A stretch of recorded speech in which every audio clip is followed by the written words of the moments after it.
Hello बच्चों, good morning.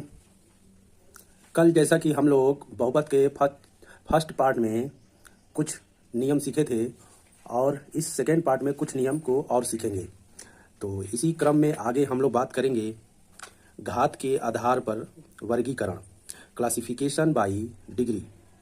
ठीक है, तो इसमें पहले आता है रैखिक बहुपद, लीनियर पॉलिनोमियल। लीनियर पॉलिनोमियल में जैसे किसी बहुपद की डिग्री 1 होती है तो उसी को लीनियर पॉलिनोमियल कहते हैं।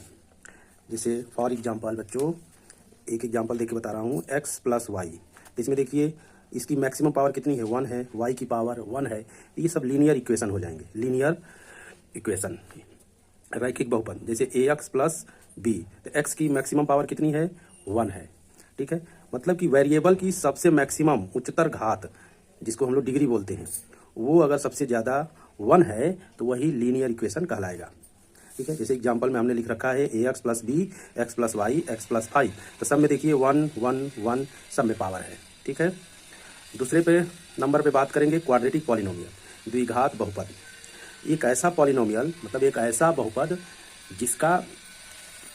जिसका डिग्री जो है उच्चतर 2 हो।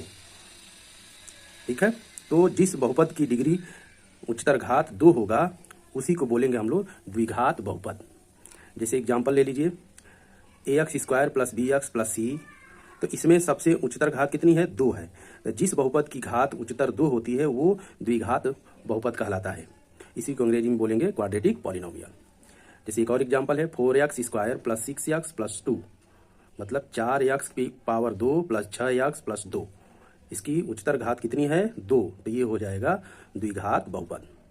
ठीक है, अब इसी क्रम में एक दूसरा टॉपिक आ जाता है क्यूबिक पॉलिनोमियल, त्रिघात बहुपद। तो जिस बहुपद की उच्चतर घात 3 होती है उसी को क्यूबिक पॉलिनोमियल कहते हैं, त्रिघात बहुपद कहते हैं। तो जैसे एग्जांपल में लिख रखा है मैंने 4x power 3 minus x square plus 6x plus 3। इसमें देखिए सबसे उच्चतर घात कितनी है, 3 है। तो ये कितना कहलाएगा, इसकी डिग्री 3 कहलाएगी। तो ये त्रिघात बहुपद कहलाएगा। दूसरा एग्जांपल देख लीजिए 7x की power 3 plus 5y square plus minus 8y plus 9। तो इसकी पावर कितनी है, 3 है। तो ये त्रिघात बहुपद है। अब नेक्स्ट टर्म पे देख लेंगे हम लोग बाई क्वाड्रेटिक पॉलिनोमियल्स, चतुर्थ घात वाले बहुपद। तो ऐसा पॉलिनोमियल जिसका उच्चतर घात कितना हो, 4 हो, मतलब डिग्री 4 हो, तो वो क्या कहलाएगा, बाई क्वाड्रेटिक पॉलिनोमियल कहलाएगा। तो इसकी देखिए सबसे मैक्सिमम पावर इसकी कितनी है, 4 है। तो ये हो जाएगा चतुर्थ घात बहुपद। ठीक है, इसी क्रम में आगे देखते हैं सबसे इम्पॉर्टेंट इस चैप्टर का। ठीक है, ये जो बच्चा नहीं समझा उसको नहीं आने वाला है, तो इसीलिए इसको अच्छे से समझिए। बहुपद पदों के आधार पर इसको बहुपद को बांटा गया है कि कितना पद रहेगा तो उसको क्या बोला जाएगा, है ना, बहुपद में। तो सबसे पहले एक पदीय बहुपद, मोनोमियल जिसको बोलते हैं। तो एक ऐसा बहुपद जिसमें केवल एक पद हो। ठीक है, जैसे 5x 4x 6x 7 3x, ये सब एक पद वाले बहुपद हैं, तो इसको मोनोमियल बोलेंगे। जिसमें 2 पद हो जाएंगे, x plus y, 2x plus 5, 3x plus 4, x plus 2y। तो इसमें देखिए 2 बहुपद है, 2 टर्म है। ठीक, तो ये द्विपदीय बहुपद हो जाएगा। अगले में देख लीजिए, इसमें देखिए 3 पद हैं, तो इसलिए इसको त्रिपदीय बोल देंगे। ठीक है, अब इसी क्रम में आगे चलते हैं कांस्टेंट पॉलिनोमियल, अचर बहुपद। एक ऐसा बहुपद जिसकी वैल्यू कांस्टेंट रहे, मतलब ना बदले। A polynomial contain only constant term, it's degree is 0। उसकी डिग्री 0 हो तो वो कांस्टेंट पॉलिनोमियल अचर बहुपद कहलाएगा। जैसे 6 हो गया, -8 हो गया, तो इसमें देखिए डिग्री सब 0 है, तो इसीलिए इसको कांस्टेंट बहुपद कहा जाता है।